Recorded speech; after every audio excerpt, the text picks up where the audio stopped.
coronavirus phase 4 package.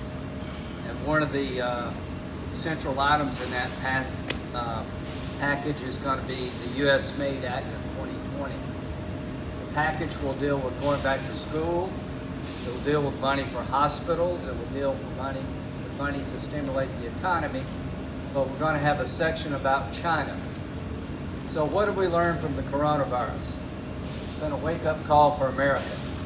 90% of the personal protective equipment that our doctors and nurses and our healthcare workers use to keep us safe is made in China.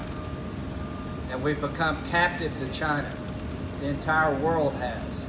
So I have a legislation that I've been working with the South Carolina textile industry, really the national textile industry, to bring back the medical supply chain into the United States. The road to bringing back medical supplies to the United States when it comes to PPE runs through the state of South Carolina. What will this legislation do?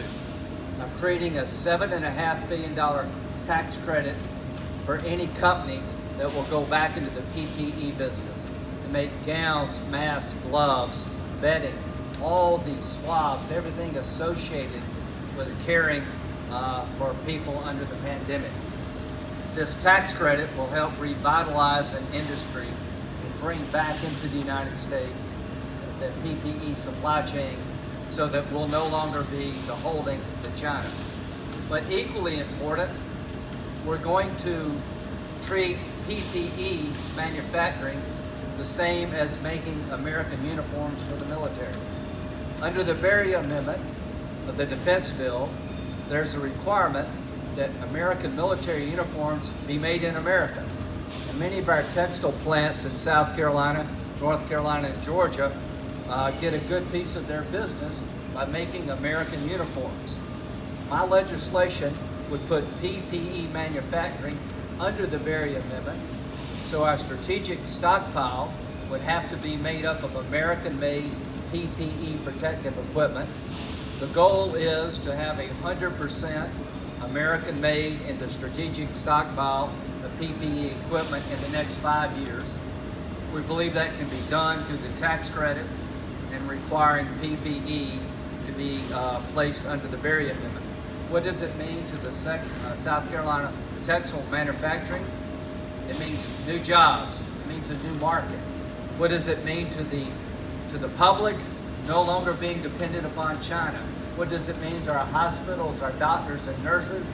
That you'll have a supply chain in U.S. hands. We don't have to beg China or other places in the world for the equipment we need to make sure we can safely fight this virus. About a month ago, maybe 2 months, we welcomed a Boeing jet full of masks coming from China. And we're appreciative of the fact that we were able to buy some surgical masks made in China. But at that news conference, I made a promise to myself and to the state that I want to end our dependency on China for PPE protective equipment. This bill that's going to be introduced this afternoon in the United States Senate is fulfilling that promise. I could not have done it without the support of the textile industry writ large. They have weighed in. We've got the FL-CIO, the United Steelworkers. We have a coalition of business and unions for this bill. I'm confident it's going to become law. We're going to introduce it this afternoon.